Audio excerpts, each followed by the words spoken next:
Okay, next.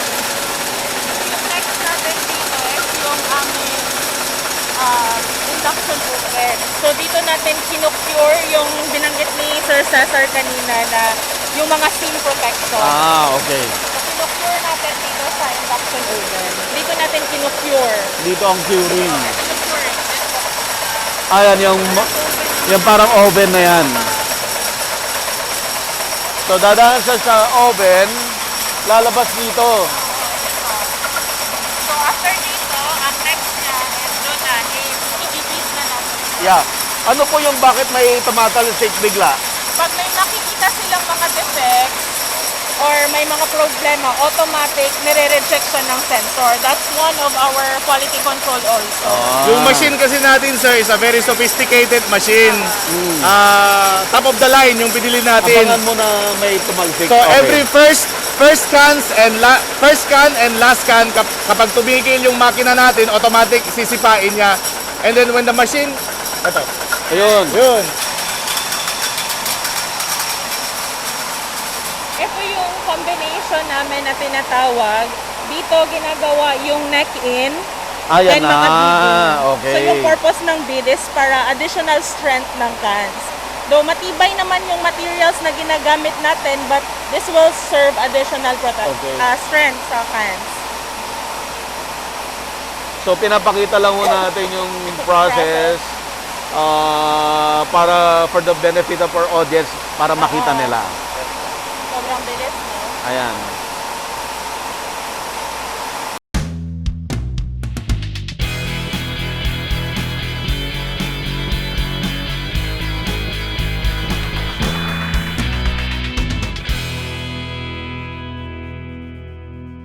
Available na po ang agribusiness merch sa Shopee. Ang link nasa description box.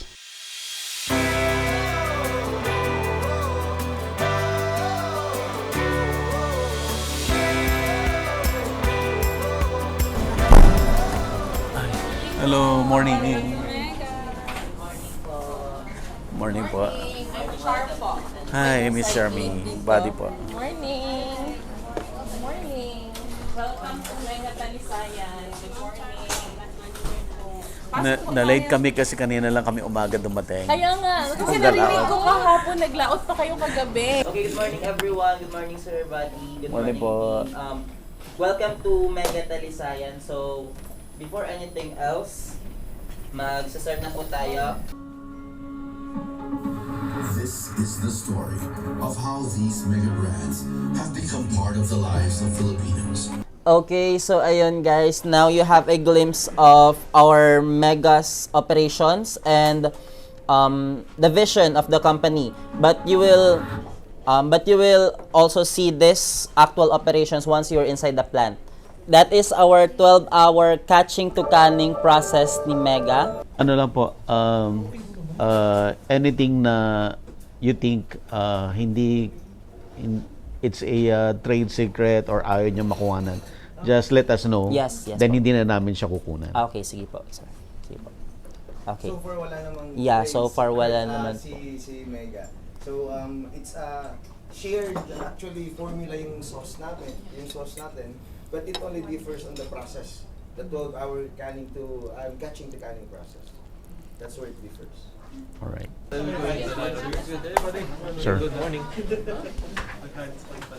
So I hope that was a good experience. Yes sir. Or happy kami doon sa hello pa. Actually, nung first night, hindi kami happy. So, we requested na sumama ulit last night. And happy naman kami din sa nakita namin last night. Very good, very good.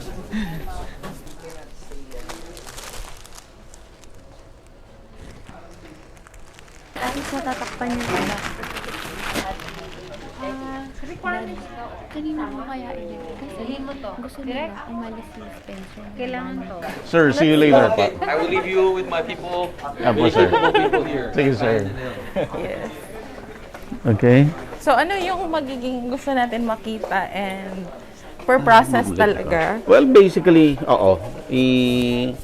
Para sigurado, yung ano na lang, yung yung buong process. Then from there, mag-ask na lang kami ng questions. Okay, sige po. Parang very informal lang, walang Okay. structure. Walang Kamot structure. may, Kamot may. pwedeng balikan yung nakalimutan. Normal lang. Walang take two. Okay. Then pwede din namin i-suggest kung ano yung view na titingnan natin. Opo. Okay lang po. So mauna muna tayo doon sa aming can making na plant. Alright, so can making muna, yeah. Impressive, no? Yung Mega Prime Foods Foods Incorporated. Incorporated. Sobrang impressive kasi you completed the whole cycle, Yes. no? The whole process, hindi lang yung paghuli ng isda, everything, Yes. Opo. pati yung lata, which Yes. is yung pupunta natin ngayon. So, especially dito sa planta ni Talisayan, andito na lahat whole package na from paggawa ng can sa lata, sa yellow, and pati Pati yung yellow. mga scrap namin, pinaprocess din namin sa reduction plant. Pati yung mga scrap, Oo. Mauna mo yung dito. ulo, yung buntot. Dito mo. Kayo rin gumagawa ng fish Yes, meal. fish meal. Oh, So, man, that's lahat- another business. Yes. So, halos walang tapon dito Opo. sa amin. Lahat nire-recover. Ayan. Our can making line, we have total of 5 lines dito. Okay. So we are producing sobrang dami. Umaabot kami ng 2.5 million to 3 million cans daily because we are supporting etong Talisayan na planta. At the same time, yung kabilang planta din namin, which is the Mega Seafoods Corporation. Ma'am, by the way, introduce mo naman yung buong pangalan and the position. Yes po, I'm Charmaine Cervantes and I am the plant manager of this plant, the site leader at the same time. Sir, Si Sir Cesar naman. Hello po, ako naman si Cesar Lacas Santos, mechanical engineer po. Ako po yung engineering maintenance department manager. ayan. And this is Mr. Omar, ICT po. Okay. Sige, ma'am. So, let's discuss. Kagaya ng nasabi natin kanina, ano yung purpose? Bakit gusto nyo kayo ang gagawa ng sarili nyong can? First is, gusto namin ma-ensure yung quality ng lata, ng raw materials na meron kami. And kung mapapansin natin, very innovative yung cans ni Mega. Lithograph na siya, so we don't not use label anymore. So kung makikita natin, printed na yung lahat ng information about sardines, our brand sa lata. Andun na. Andun so, wala na. na yung paper na... Yeah, wala na. And Wow. kukuha ako ng isa. So dito kung titingnan natin to some regular cans, hindi puti yung gamit nila. So dito we use white lacquer to ensure talaga and para magka-feedback kami sa customers namin na malinis talaga yung sa loob ng lata namin. And eto din yung nagpapahaba ng shelf life at hindi mangangamoy lata yung sardinas. Hindi mga amoy lata. Yes. Di ba iba parang may amoy lata? Yes, ano? yes. Kaya kung sa Mega, kung mapapansin nyo, pag kinakain nyo yung Mega fresh na fresh talaga. Okay. So, abangan lang natin na Abangan natin. po. darating. Until now, kayo lang ang may ganitong canning. Po. Kayo lang ang may ganitong canning until now. Merong mga can making na dinideliver nila sa ibang cannery, pero kami lang siguro yung may own na can making Yeah. plant din. And for now, I know in the Philippines, lahat ng sardinas kami pa yung gumagamit ng lithograph cans. Kasi kung mapapansin natin yung iba labeled pa. Other facilities like si RCC po, nagde-deliver din po from time to time ng lata, pero hindi siya lithograph, plain po yung lata nila. So si Mega, ang tinatagpo po namin is lithograph para may labeled na, printed na yung yung descriptions tsaka yung yung mga prints ng lata natin. Naka-lithograph na po siya. So, ma'am, walang worry dito na during travel, baka mabasa. So, eto, especially dito sa Talisayan, naka-direct kami. Direct feed. Direct feed kami. Sa So, operation. after gawa ng lata, diretso na yan sa cannery.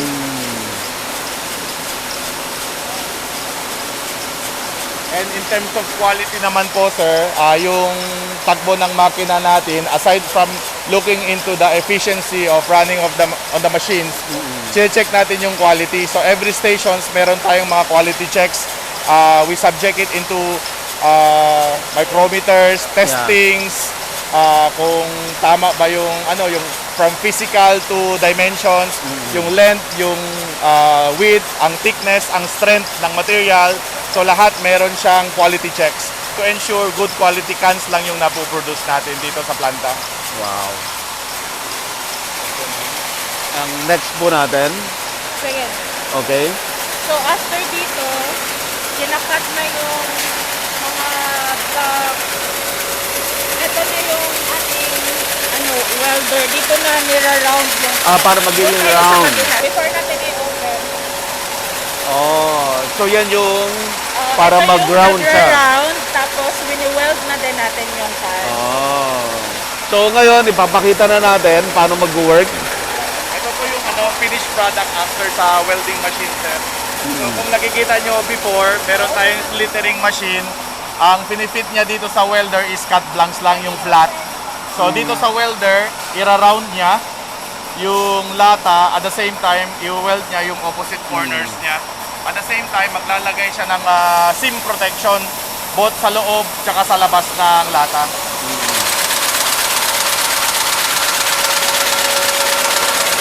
Oh, wow. Ang bilis. Sobrang bilis. We are running at 500 cans per minute. Yan yung speed niya. Wow. And from time to time, nakakakuha kayo 100% efficiency. Minimum is 90% efficiency.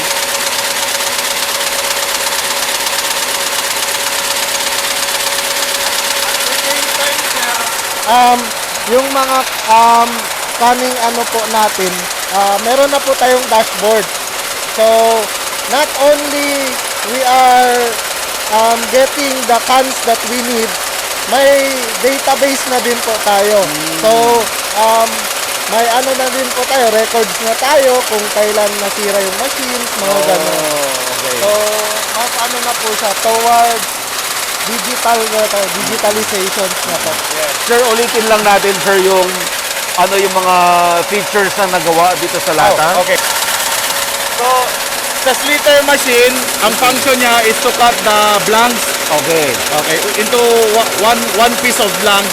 So, dito naman, ang quality, to ensure the quality of the cut blanks, minimeasure natin yung width, yung length ng cut blanks, thickness, and then the strength of the material. Okay. And that is apart from checking the physical appearance kung maganda ba yung printing, yung quality ng print. Because meron tayong basis for the printing, yung sa color, kung masyadong matingkad or yung color is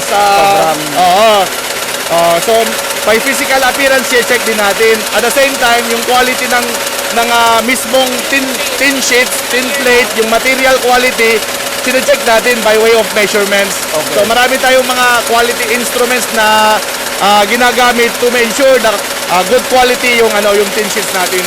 So ito yung benefit natin dito sa welder machine. Yes, no. And after fitting into the welder machine, okay. So from this blanks, ang magiging finished product po ng welder machine is this one. Okay. So it will make the cans into a rounded portion. So making it round, meron din tayong specification na sinusunod and strictly adjusting. So yung rounding niya is from 4 to 6 mm yung overlap. At the same time, after niya i-weld, lalagan siya ng seam protection kasi itong dulo is bare metal. So meron kaming lacquer na nilalagay sa loob. At the same time, meron din tayong powder protection, seam protection na powder yung property niya na nilalagay sa loob. So this will ensure na yung product natin will be protected. Loob at labas. So loob sa labas. And So we need to ensure na tatagal to for 3 years or more.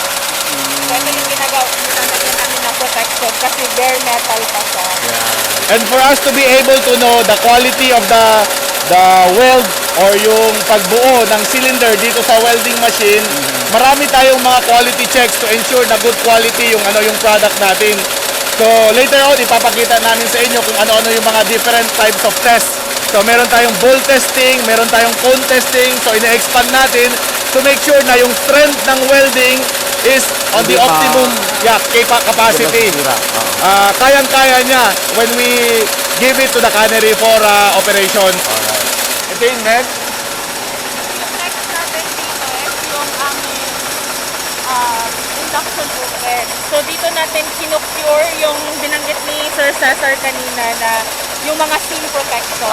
Okay. So kinocure natin dito sa induction oven.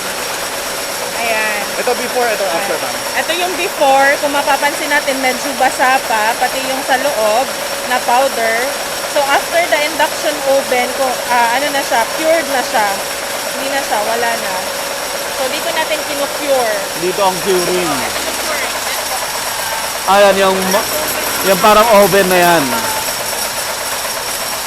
So, dadaan siya sa oven, lalabas dito. So after dito, ang next niya is doon na, i-heat na natin. Yeah. Ano po yung bakit may tumatalsik bigla? Pag may nakikita silang mga defect or may mga problema, automatic nire-reject siya ng sensor. That's one of our quality control also. Yung machine kasi natin, sir, is a very sophisticated machine. Top of the line yung pinili natin. Abangan mo na may tumalsik. So every first scan and last scan, kapag tumigil yung makina natin, automatic sisipain niya. And then when the machine, ito. Ayun. Yun. So yung last scan, i-reject niya, and then meron siyang ni-reject na dalawa. Most probably, na-sense nung equipment na merong mga pulbo or merong dust. So i-reject niya. Kahit konti lang talaga. I-reject niya. So that's how high-tech yung equipment. Very high-tech yung makina. Nakita mo na? Nakakita ka na? Okay. So, proceed po tayo to the next.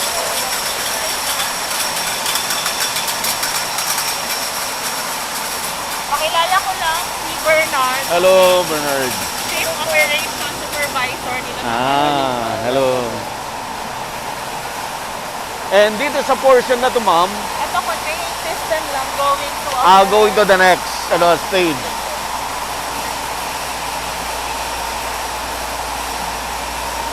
Okay, ma'am. Yes, so ito yung combination namin na tinatawag.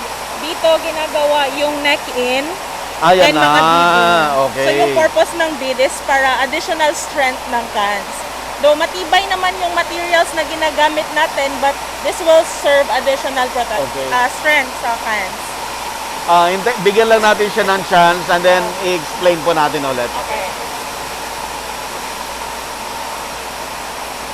So, pinapakita lang ho natin yung process para for the benefit of our audience, para makita nila. Sobrang bilis, no? Ayan.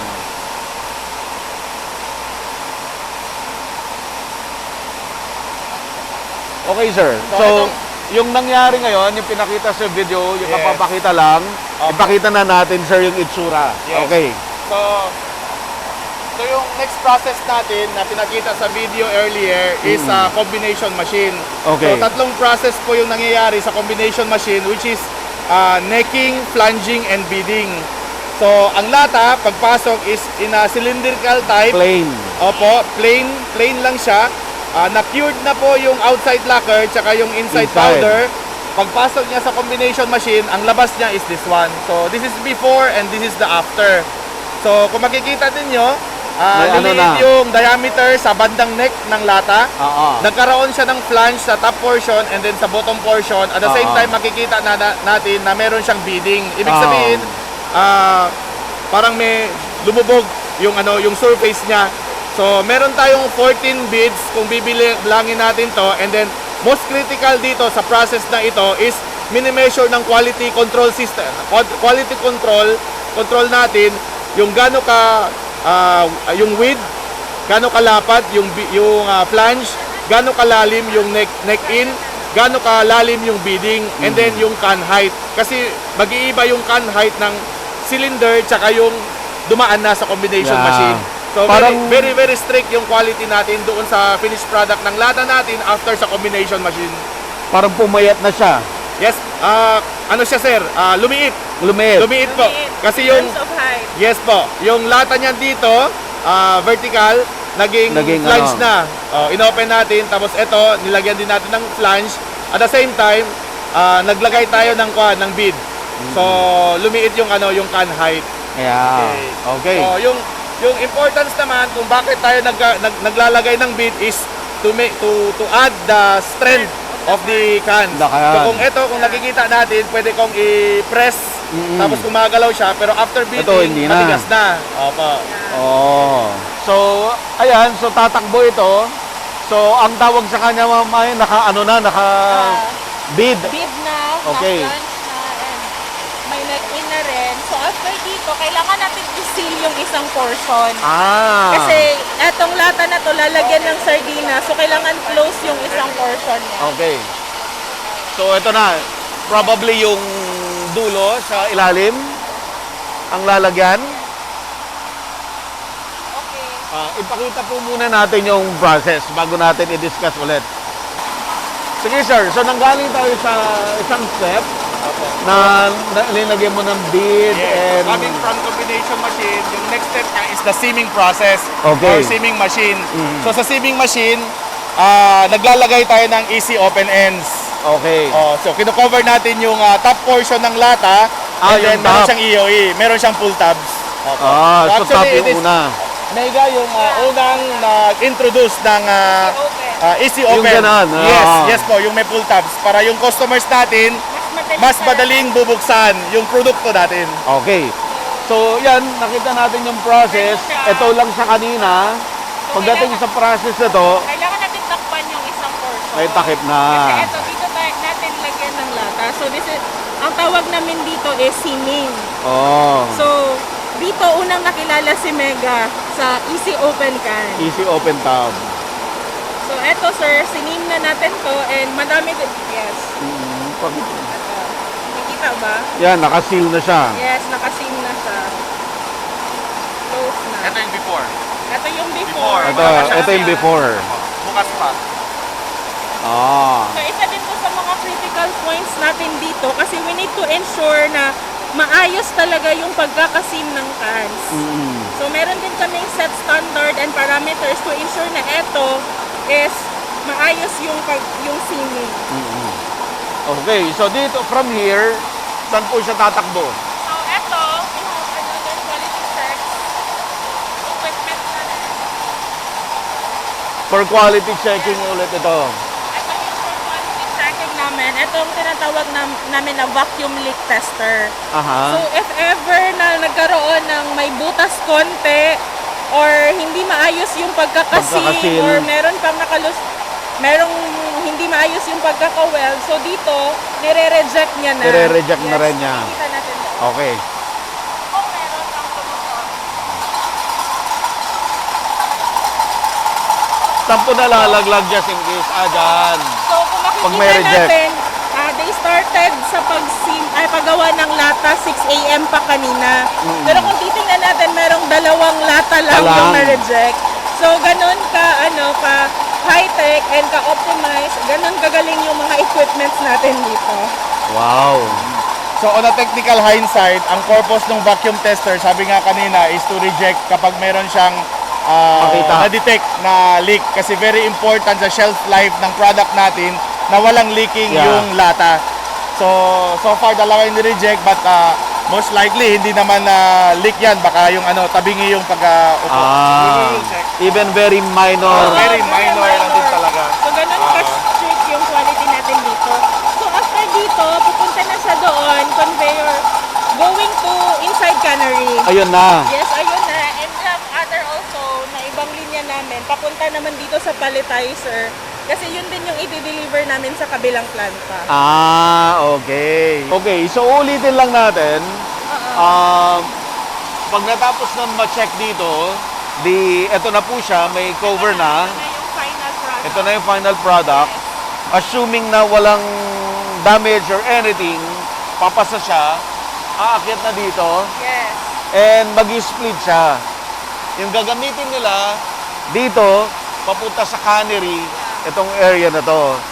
Pero yung gagamitin sa ibang planta nila, Sa kabilang planta namin, which is yung Mega Seafood Corporation. So, dito siya naman. dito naman, pupunta dito. Kita natin, tuloy-tuloy yung process namin dito. Yeah. Yes. Sir, ma'am, ano yung pinaka-importante dito sa Can-making? dito sa part na to, itong paggawa ng can. Actually, lahat ng process, wala kaming siniskip na hindi important. Okay. So, from receiving pa lang ng materials, very important na we check the quality of the materials up to the very end. Napaka-importante talaga. So, if you can see, madami kaming controls na nilagay sa line. Aside from makikita natin ng mga equipment na controls na nag-invest talaga ang Mega kahit mahal. Kasi gusto namin masiguro na dekalidad yung produkto na ilalabas namin. We have also laboratories dito kung gusto nyo tingnan. Doon namin chine-check lahat ng... Better we go and check Oo, so that they can see and appreciate how strict is Mega on the quality side because we are not after with the production volume. Yung number one na target namin is the quality of the cans. Number 2 lang po yung si production output or volume. So, let's go to laboratory muna. Kahit konti lang. Quick lang. Okay, para makita lang natin yung lab. Makita nyo din kung gaano ka high-tech, high-end yung mga laboratory Sige po. equipment namin dito. So ito yung blank gauge instrument natin, pang-measure natin ng cut blanks. So sabi ko kanina, we are measuring the blank length. We are also measuring the two sides of the cut blanks to make sure na square siya, hindi siya trapezoidal yung yung side niya. So now she is measuring yung blank width and may limits po tayo. Ang limits natin ng blank width is 89.3 hanggang 89.4. So anything na outside of the dimension, dire-reject natin and then we are adjusting immediately. We are also checking the squareness of the cans. Ibig sabihin 90 degree yung angle ng two sides of the cut blanks. So very important sa next process na ma-maintain natin yung lahat ng mga dimensions. Yung blank length, blank width, squareness. At the same time, kapag pupunta tayo sa quality, ma-check din natin doon yung strength ng material. Okay? So dito, chine-check natin yung integrity ng welding. So dito, tinitingnan niya kung sakto ba yung pag-overlap I see. ng lata. Kasi 'di ba kanina, from plain pa siya, tapos nire-round natin siya. So chine-check nila dito if Tama yung tama ba? pagkakadikit. Yes, pagkakadikit. By way of measuring, meron tayong mga parameters to ensure na yung integrity ng weld kapag dumikit yung both ends ng lata natin, matibay siya. Pagdating doon sa cannery operations. We are subjecting the weld portion under the microscope para ma-measure natin yung mga measurements natin, ipapakita mamaya kung ano yung extrusion, yung nuggets, tsaka yung overlap ng lata. Kasi we are maintaining that to make sure na matibay yung welding natin, yung welding quality. So meron din tayong mga parameters that we are maintaining in order for us to ensure na matibay nga talaga yung yung welding natin. Anything beyond or anything below sa minimum standards, hindi na yun hindi matibay. So we are keeping it on nominal only, yung sa gitna. Yan, okay. So kung makikita natin, ang itsura ng weld natin is parang overlapping of spot welds. So yan yung itsura niya. So what we are measuring is yung width ng weld, yung nuggets, yung distance ng spot welds, tapos yung extrusion. Ito, yung lumalabas na extra metal after sa welding process. Meron din tayong instrument na nasa labas. We call it ball testing and cone testing. So we are expanding the diameter of the cans into 15% of more. So kung ano yung diameter niya, we are expanding it bigger without breaking the weld portion. At the same time, we are subjecting this weld portion into stress. Dapat hindi mag-break yung weld. So kung mag-break man siya dito sa metal, ang importante is yung sa weld portion hindi siya mag-break. Ibig sabihin matibay yung welding natin. So we are doing it every quality every 30 minutes. We are getting samples and then we are subjecting it into ball test and cone testing. So that is to ensure na yung produkto na lumalabas ng welder machine natin is of good quality in terms of tensile and shear strength. Ito yung testing equipment natin. Chine-check namin yung powder thickness. Yung kanina yung na... in-spread dun sa loob. Yes po. Yung seam protection din sa loob. Yung powder. Wow, lahat Talaga ng ng aspect ng fans. Kaya that's why sabi ko sa iyo, sir, lahat talaga dito importante. Yan. Ito. Ayan, ano naman yan, sir? Naputol na siya na metal para makita natin ng maayos yung seam protection sa loob na after curing, and then we are checking the thickness of the applied seam protection. So dapat yung pagtetest. in terms of microns yung check natin. Grabe. Yung thickness. Micro. Yes. So ganun ka ka-strict. Actually marami pa kaming mga testing equipment din sa line pa. And actually, it is very sophisticated yung pag-run ng can making plant because we are only maintaining a tolerance of sometimes 0.001, 0.002. Yung overlap natin is between 0.45 to 0.55 mm. So a tolerance of 0.1 mm. So and 0.1 is a thickness of the bond paper lang.